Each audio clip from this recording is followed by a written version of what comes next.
A candy seller's kindness changed a millionaire's life.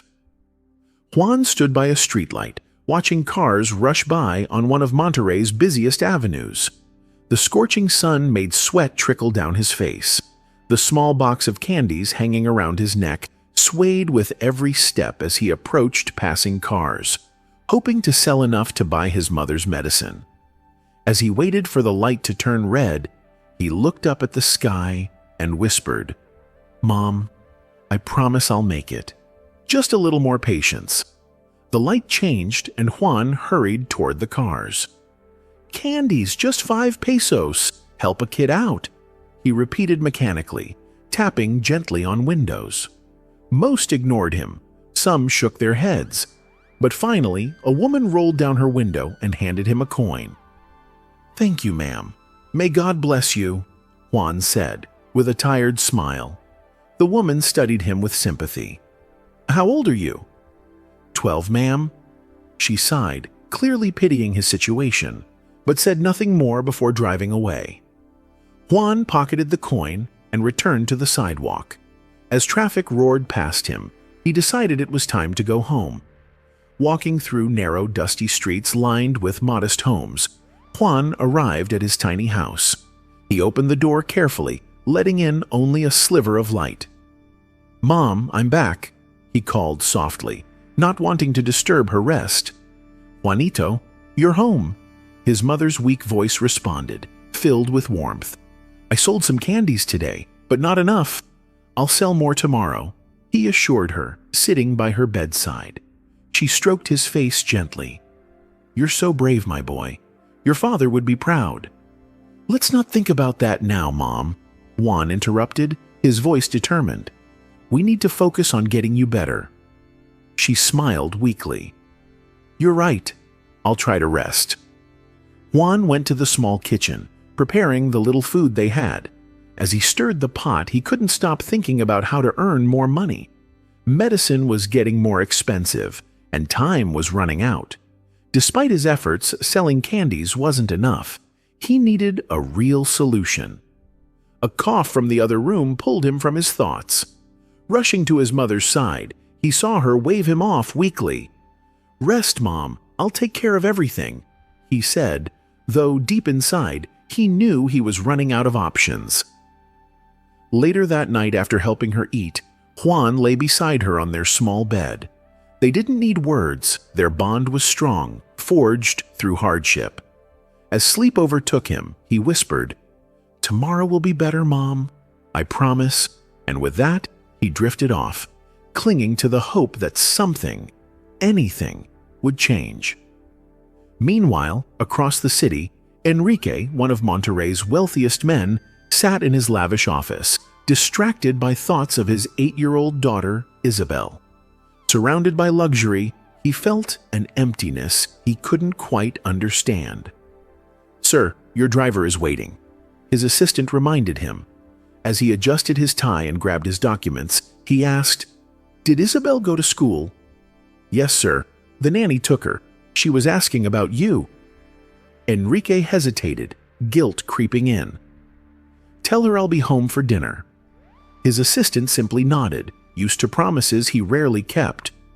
On the way to a meeting, Enrique's phone buzzed with a message from his daughter.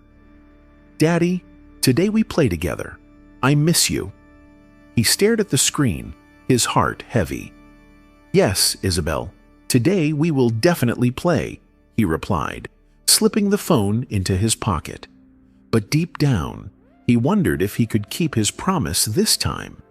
While Enrique buried himself in meetings, Isabel sat in class, drawing pictures in her notebook. Unbeknownst to either of them, fate was about to change their lives forever. Juan's mother lay in bed, her pale and tired face showing the toll of her long illness. When she saw her son enter the room, she struggled to sit up, her voice barely above a whisper. "Juanito, did you bring visitors?" "Yes, Mama. This is Mr. Enrique and his daughter, Isabel. They wanted to meet you," Juan replied with a shy smile. Enrique stepped forward, a lump forming in his throat. He extended his hand, and the woman looked at him with a mix of surprise and curiosity. "It's a pleasure to meet you, ma'am," Enrique said, his usual formal tone softened. "The pleasure is mine. I don't know what my son told you, but I hope he didn't trouble you," she said weakly, a hint of embarrassment in her expression. "On the contrary, I'm deeply moved. Your son is remarkable," Enrique admitted sincerely. Isabel, who had been quiet, stepped closer. "You're Juan's mother?" "He saved me today. He's a hero," she said with the innocence of a child who saw the world in simple, honest terms. Juan's mother smiled, her eyes shimmering with pride. "He has always been my hero." Enrique felt a pang in his chest. Watching this moment unfold, he realized how distant he had become from his own daughter. He had believed that expensive gifts and a life of luxury could replace genuine connection. Yet, in this small, humble home, there was more warmth than his grand mansion had ever known. Sensing Enrique's silence, Juan spoke softly. "Sir, I just wanted you to see how we live. My mother has been sick for a long time, and I do what I can to take care of her." Enrique remained silent, absorbing the weight of Juan's words. He had wealth beyond measure, but here he saw something money could never buy, a love and resilience that thrived even in hardship. Finally, Enrique spoke. "Juan, your mother is lucky to have a son like you. I want to help, not just with money, but by ensuring she gets the medical care she needs. And I want you to have a real chance at life, an education, and a future beyond these streets." Tears welled up in Juan's eyes, but he held them back, nodding. "Thank you, sir. I don't know how to repay you." Enrique knelt beside him, placing a hand on his shoulder. "You don't have to. Sometimes it takes meeting someone like you to remind us what truly matters." Isabel beamed and took Juan's hand. "Now you're my friend, Juan. We can play together when my nanny isn't watching." Laughter filled the room, breaking the tension. It was the beginning of a profound change in Enrique's life. With his mother receiving proper treatment and Juan now attending school, his life took a turn he had never imagined. Mornings were no longer about rushing to street corners to sell candy. They were about putting on his school uniform, packing his books, and stepping into a world full of possibilities. Though surrounded by children from different backgrounds, Juan found himself thriving. He absorbed every lesson eagerly, his determination shining through. Teachers quickly noticed his enthusiasm, and Isabel remained by his side, introducing him to new friends and helping with his studies. "You'll be the best student in school, Juan," she would say, and he would simply smile, grateful for her friendship. One afternoon, Isabel invited Juan to visit her home. At first, he hesitated, aware of the stark contrast between their lives, but eventually, he accepted. When he arrived, the sheer grandeur of the mansion overwhelmed him. Everything was designed to showcase wealth and success, yet something felt missing. "It's beautiful, isn't it?" Isabel said as they walked through the vast hallways. "But sometimes it feels too big and empty." Juan looked at her, surprised. "Empty? But you have everything here." She shrugged. "I have everything, except my father's time. He's trying now, and I love that. But before, I often felt lonely, even with all these rooms and beautiful things." Her words lingered in Juan's mind. He understood longing, but in a different way. Despite their struggles, he had always had his mother's love, a constant presence that no amount of wealth could replace. As they spoke, Enrique entered the room, smiling at the sight of them together. "I see you two are getting along well." "Yes, Papa. Juan is my best friend now," Isabel declared proudly. Enrique turned to Juan. "How's school? Are you adjusting well?" "It's challenging, sir, but I love it. It's an opportunity I never imagined having." Enrique nodded, his expression warm. "You deserve every chance you get, Juan. And if you ever need anything, I'm here." Days passed, and Juan's new life settled into a steady rhythm. He visited his mother in the hospital whenever he could, each time finding her stronger. The sight of her recovering reassured him that things were truly changing for the better. One evening, Juan arrived to find Enrique already sitting by his mother's bedside. They spoke like old friends, and when Enrique saw Juan, he motioned for him to join them. "I was just telling your mother how well you're doing in school." Juan smiled. "I'm learning a lot, and I've even started thinking about what I want to be when I grow up." His mother's eyes softened. "And what do you want to be, my son?" Juan hesitated for a moment before answering. "I want to help people. I want to make a difference, like you did for us, Mr. Enrique." Enrique's smile grew, touched by Juan's words. "You already are, Juan. It's not wealth or power that defines us, but the impact we have on others. And you've taught me that more than anyone." His mother beamed with pride. "Juanito, you've always been special. I know you'll achieve everything you dream of." As weeks passed, Juan's life continued to improve. His mother grew stronger each day, and with her recovery, their future looked brighter than ever. Juan looked at Enrique with deep gratitude. "I don't know how to thank you for everything you've done for my mother and me." Enrique smiled warmly. "You don't have to, Juan. I've learned a lot from you as well. Seeing you happy and your mother recovering is the best reward I could ask for."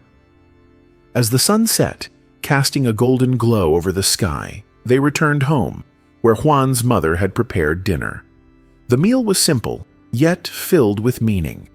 For Enrique, sharing this moment was far more valuable than any lavish dinner in an expensive restaurant. Surrounded by people who had become an important part of his life, he felt a sense of belonging he never expected. During dinner, they spoke about the future. Isabel excitedly shared her school experiences, while Juan talked about his studies. Enrique listened attentively, fully engaged in the warmth of their conversation. Afterward, before parting ways, Juan's mother pulled Enrique aside. "Enrique, I know I've said this before, but you've truly changed our lives, and it's not just about the material things. Your kindness and presence are something we will never forget." Enrique took her hands in his. "You've changed my life too. I'll always be here for you, as a friend and as family." She smiled, eyes glistening. "We're lucky to have you. Thank you, Enrique."